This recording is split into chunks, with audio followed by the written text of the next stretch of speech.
Bonsoir à tous, mon nom est Nathalie, je suis l'animatrice et la traductrice et la créatrice de Info Local au Japon. Et ce soir, j'aimerais vous rappeler comment utiliser la carte des dangers du gouvernement japonais pour savoir quels sont les risques dans l'endroit où l'on se trouve.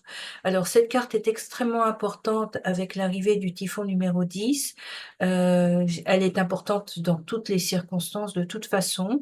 Donc, je préfère faire une vidéo et m'assurer que vous l'ayez bien comprise.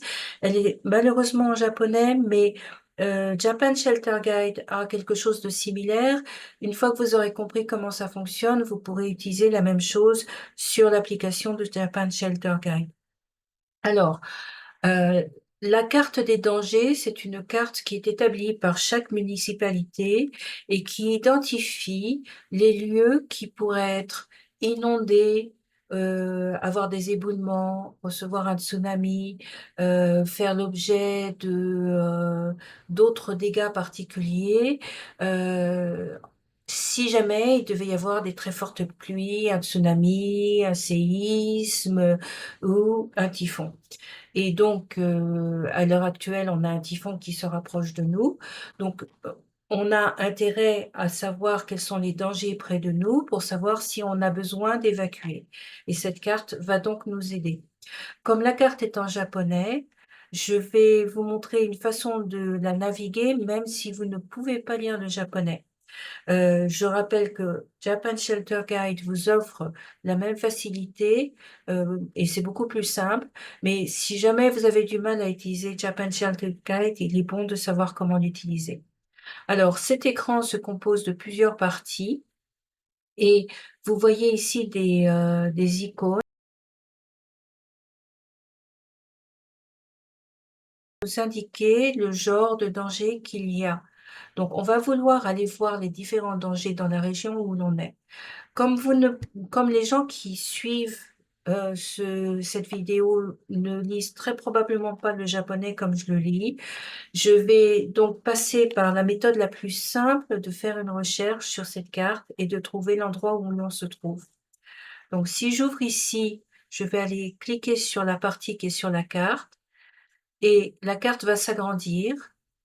Et là, je vais pouvoir me déplacer à l'intérieur de la carte pour aller voir la région dans laquelle je suis.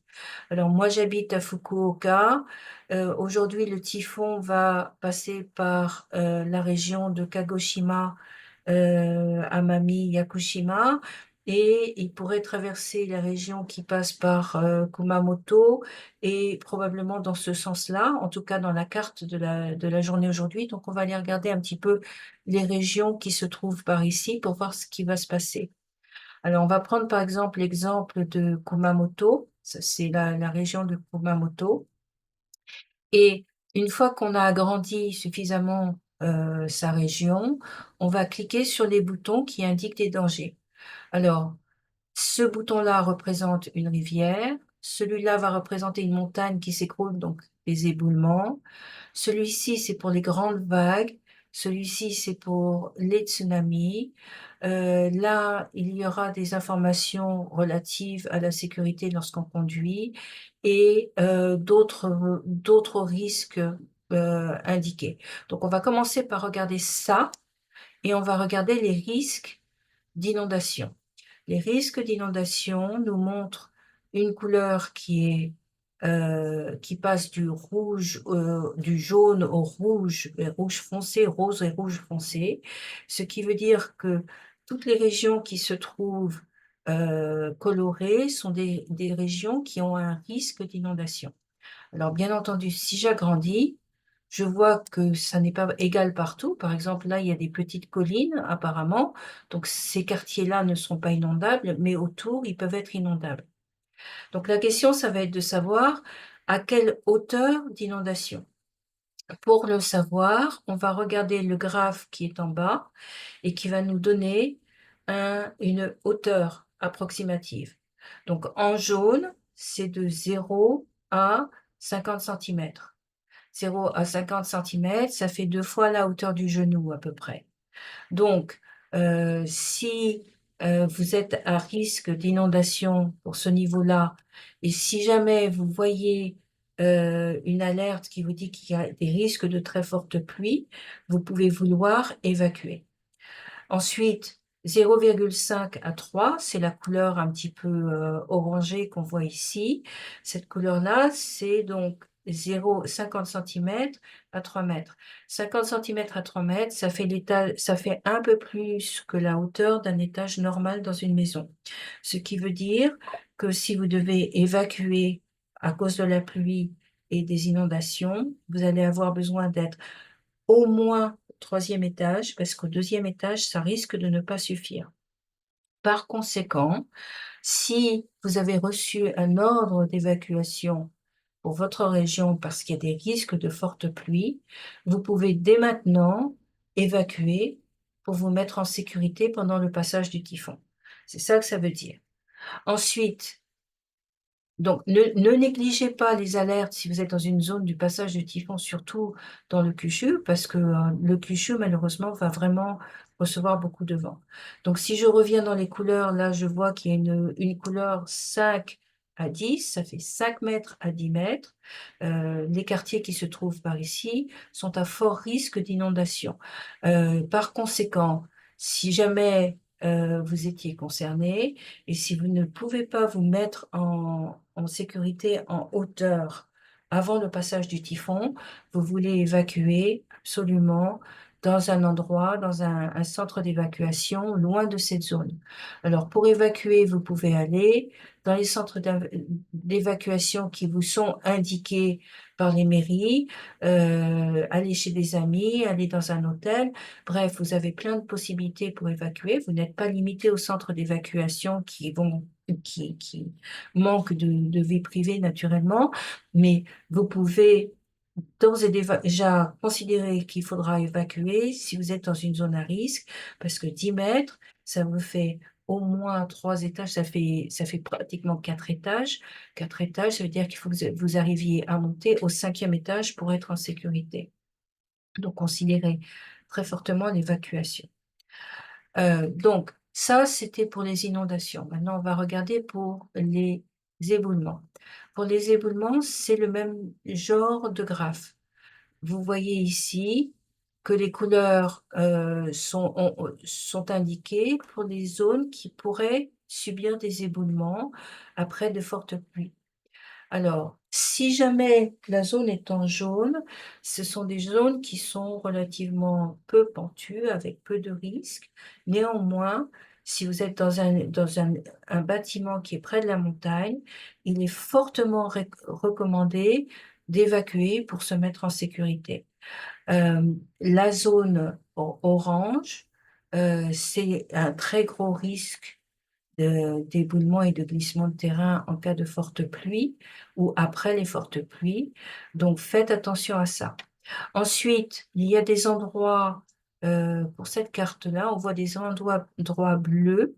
Les endroits bleus, marqués en bleu comme ceci, ce sont des endroits où il pourrait y avoir des coulées de boue, ce qu'on aimerait absolument éviter, notamment parce que, il peut y avoir des étangs, des choses comme ça, et puis le sol n'est pas forcément stable.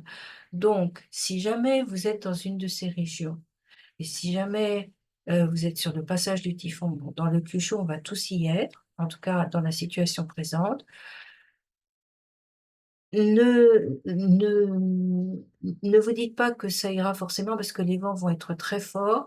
Une fois que les vents seront là, vous ne pourrez plus sortir de chez vous. Donc, si vous ne pouvez pas sortir de chez vous, la seule chose que vous pourrez faire, c'est monter plus haut. Et si vous ne pouvez pas, même pas monter sur le toit parce que le vent est trop fort, vous ne pourrez pas vous mettre en sécurité. Donc, n'ayez pas peur d'évacuer, ça n'est pas ridicule, c'est pour votre sécurité. Donc, si vous considérez qu'il y a un danger près de vous, n'ayez pas peur d'évacuer. Alors, le troisième grand danger qui risque d'arriver avec ce typhon, ce sont les zones côtières et ce sont les déferlantes et les zones de tempête. Et là, ça veut dire quoi? Ça veut dire que la marée va remonter progressivement avec le typhon. Le typhon fait monter le niveau des marées et les vagues vont être très hautes. Elles pourraient monter à 10 mètres de haut, 9 ou 10 mètres de haut dans certaines régions. Et dans ce cas, il y a des risques le long de la côte que des zones entières soient sous l'eau des vagues. Et ça peut bloquer aussi l'écoulement des fleuves aux embouchures, ce qui fait que ça pourrait créer des inondations, provoquer des inondations. Donc là encore, dans la situation présente, on anticipe un typhon qui va être très puissant, on anticipe de très hautes vagues. Bien entendu, j'aimerais ne pas être négative, mais quand je pense à la sécurité de chacun, je considère que je ne souhaite pas que vous preniez des risques. Bien entendu, les personnes locales savent également quoi faire et la meilleure solution, c'est de vérifier avec la municipalité ce qui est raisonnable pour vous. Néanmoins, si vous ne vous sentez pas en sécurité pendant les 2 ou 3 jours du passage du typhon, ça va être, vraiment dramatique pour vous. Donc choisissez un endroit où vous vous sentirez en sécurité pour la suite. C'est ça qui est important.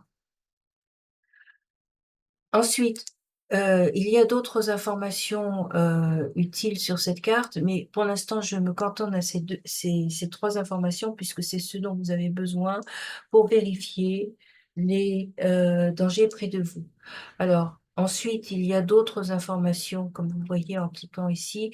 Je ne vais pas rentrer dans ces informations-là parce que dans la situation présente, la première chose, c'est de préparer votre évacuation et il y a peu de temps pour réfléchir à ça si vous êtes dans le Kyushu, puisque normalement le vent et la pluie vont commencer à nous frapper dès demain. Donc regardez votre région, vérifiez où se trouvent les risques, prévoyez votre évacuation si nécessaire. Si vous avez besoin d'aide dans le Kyushu, vous pouvez envoyer un message à Info Local au Japon. Vous pouvez vous inscrire au groupe Info Kyushu qui sera ravi de vous accueillir sur Facebook et qui pourra vous donner aussi, en dehors de moi, parce que le groupe Info Kyushu, ce sont des gens qui vivent dans le Kyushu, qui pourront vous donner de l'aide, vous apporter de l'aide dans votre région si jamais cela devenait nécessaire.